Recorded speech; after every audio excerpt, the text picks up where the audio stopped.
Digital life promises constant connection, yet it often leaves people managing distance more carefully than closeness.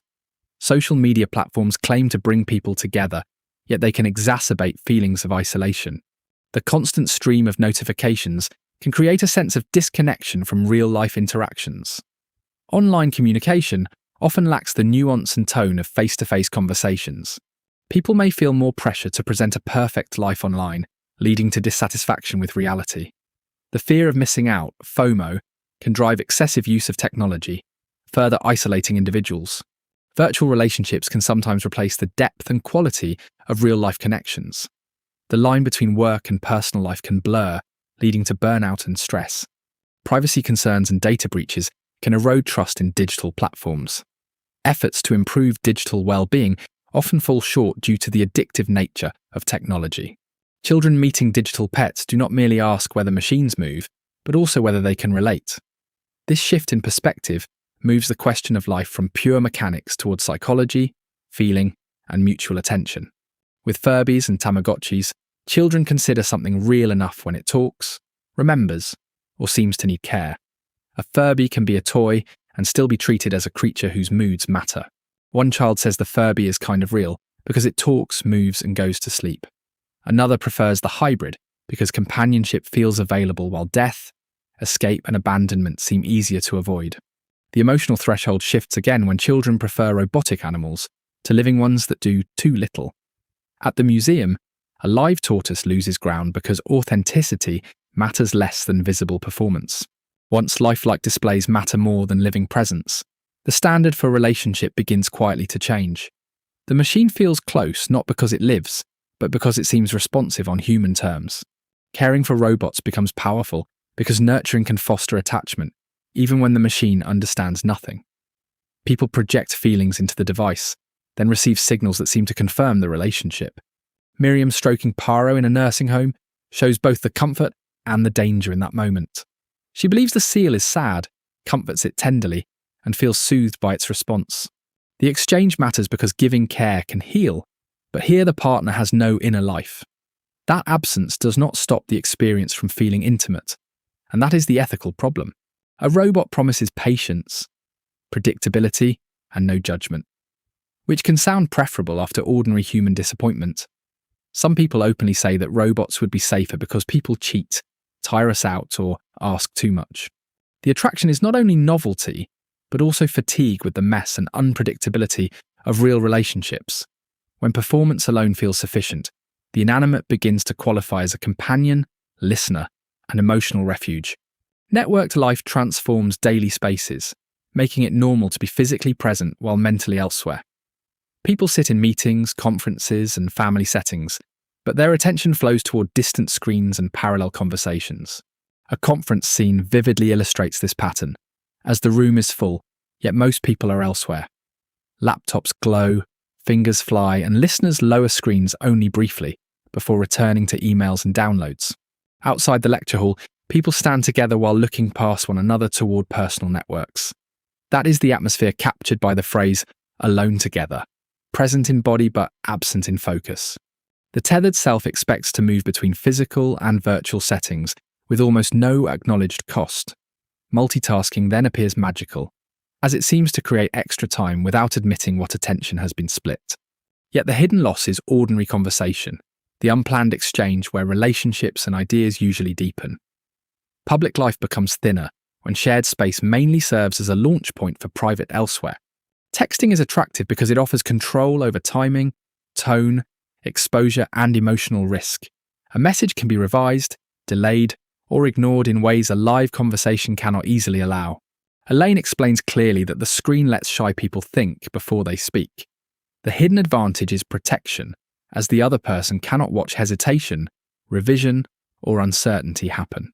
Screenwriting therefore feels safer than speech, especially when young people fear saying too much in real time. What begins as a useful substitute soon becomes a preferred medium for ordinary contact and important news. A sister can announce her wedding by email and still think she has handled intimacy efficiently. Her brother receives information, but loses the private moment that made the news feel shared. Easy connection then gets mistaken for closeness, even while both people feel a new distance. If these pressures sound familiar, subscribe to the channel because careful thinking about communication helps protect what speed can flatten. Online profiles transform identity into a visible project where details are carefully selected, arranged and judged in public. While profiles feel like a form of self-expression, they also become stages for comparison and silent ranking. Brad realizes that even his music preferences now carry social weight because Facebook makes every detail matter. He worries that modesty could make him disappear, yet self-promotion feels awkward and exposed. This double bind is not new, but networked display makes every misstep more public and persistent. The pressure produces stress because performance no longer sits beside friendship. It starts to organize it. Avatars and profiles can still help people explore identity, and the book acknowledges this possibility. However, prolonged performance can blur into identity itself, especially when the screen offers a more flattering version.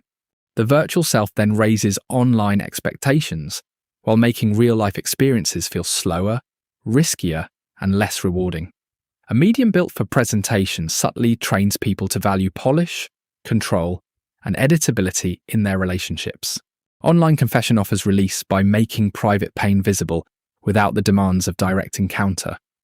While that relief is real, it can still fall short of the deeper work understanding requires. The sites encourage expression, yet expression alone does not repair conflict or create practical change.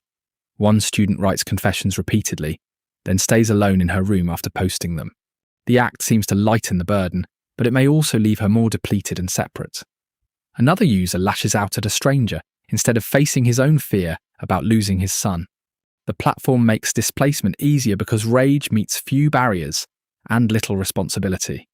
Even when people call these spaces community, they can usually leave whenever criticism becomes uncomfortable.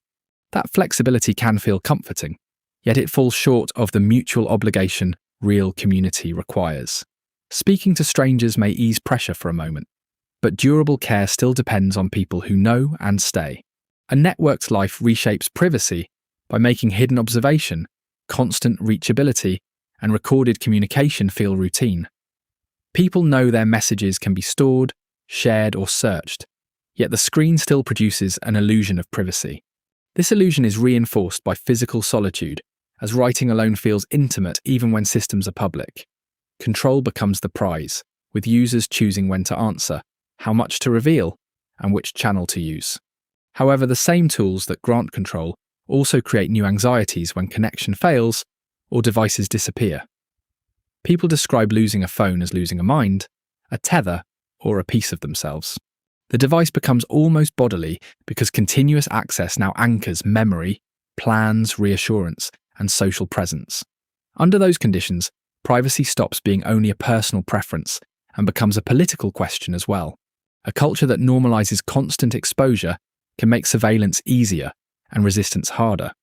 The search for safety through control may therefore give away freedoms that a slower, less connected life once protected.